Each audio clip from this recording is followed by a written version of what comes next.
They gave us a happy ending. Everybody got what they wanted. And I still walked away feeling like something was stolen from me.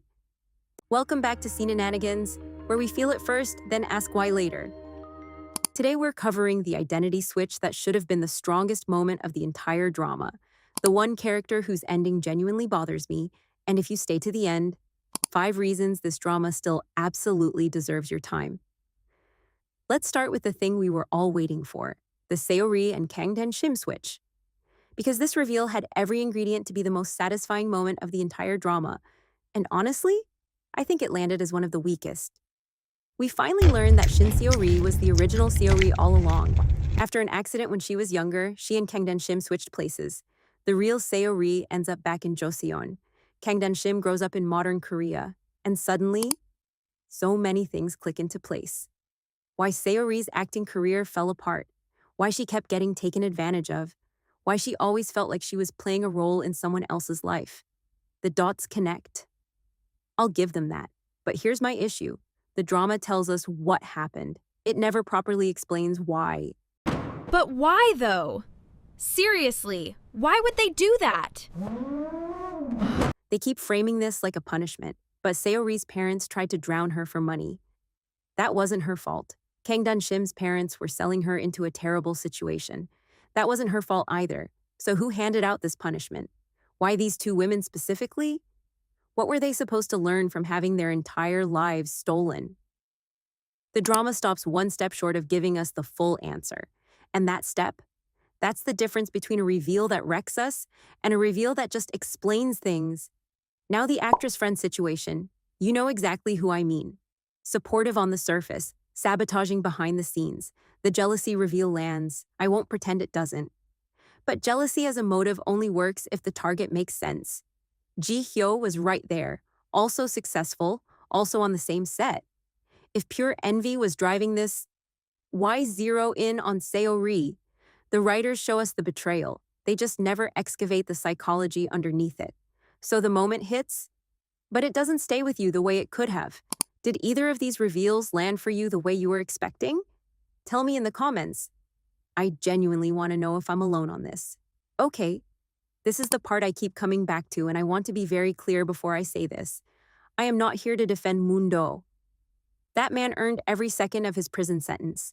The manipulation, the lies, the damage he caused to Chaseogye, all of it. Lock him up. What bothers me is something completely different. Seori visits him in prison, and she knows everything. She knows who he was in his past life. She knows the second chance he was given. She knows exactly how he wasted it by repeating the same patterns, the same selfishness, the same choices that destroyed everything the first time. She goes into that prison with the full weight of that knowledge, and he just sits there. No memory, no recognition, no reckoning. From our perspective as viewers, that's tragic. Not because he's in prison, because he repeated the exact mistakes without ever understanding why. He was handed a second chance at a different life, and he wasted it. But he'll never know that's what he did. Now imagine, and I need you to sit with this for a second. Imagine he had remembered. Imagine that moment in prison where he suddenly sees everything, every choice, every consequence, every fork in the road where he picked the wrong path again. Imagine him realizing that history repeated itself because he never actually changed. That would have wrecked us. That version of that scene would have lived rent-free in my head for months. Instead, he just goes to prison, which is fair, but it's not emotionally satisfying, and I think that's the quiet problem with this finale. It wraps things up without always maximizing the emotional payoff. But here's what actually gets me, because despite everything I just said, this drama made me feel things. A lot of things. And that's actually what I want to spend the second half of this video on. Because if you haven't watched My Royal Nemesis yet, or you're on the fence about whether it's worth the emotional investment, we need to talk. Reason number 1, Chaseogye's yearning is a whole separate craft skill, and I need someone to study it. I kid you not. This man looks at Seori like she is actively solving every problem he has ever had just by being in the room. The way he waits for her, the way he worries, the way he clearly has 17 things he wants to say, and chooses silence because the moment isn't right yet. That is emotionally constipated, male lead behavior at its finest, and we are eating it up. If you are a romance fan, you are going to eat this drama alive. Reason number 2, the time travel plot is actually really well constructed. Yes, I just spent several minutes explaining what didn't work. That remains true, but the bones of this story? Genuinely solid, the rules make sense, the reveals connect back to things planted earlier, and for a drama juggling multiple timelines and 2 women who swapped lives, it never becomes confusing. I've watched time travel dramas that required a full spreadsheet and a support group. This one doesn't. That is harder to pull off than it looks. And they pulled it off. Reason number 3, everybody in this cast came to work every single day. Let's just tell the truth. Lim Ji-yeon is stunning. Ji Hyo is gorgeous. Mo Tae-hue is gorgeous. Cha Sig-ye is beautiful. Even Mundo somehow manages to be frustrating and handsome at the same time, which is honestly its own achievement. The visual department committed fully, and we respect that commitment. Reason number 4, and this one is the reason I'll probably rewatch this drama, the color symbolism. When Seo-ri remembers her parents trying to kill her, red. When the actress friend betrays her, red again. The drama keeps connecting major emotional turning points through color, and once you start noticing it, you cannot stop. That's visual storytelling doing its job quietly.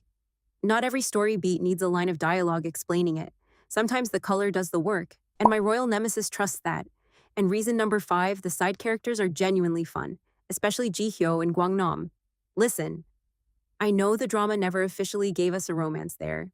I know, but I saw what I saw. He fell first, he unfell, she fell harder. That's a whole arc. And their scenes carried so much warmth in episodes where the main plot was getting heavy. And the department store misunderstanding? I nearly lost my mind. Gwangnam's family owns a 1001 store. That's less than $1. And somehow Ji Hyo ends up telling people his family owns a department store. The jump from budget discount shop to retail royalty in one misunderstanding? I will not pretend that did not land. Because it landed completely.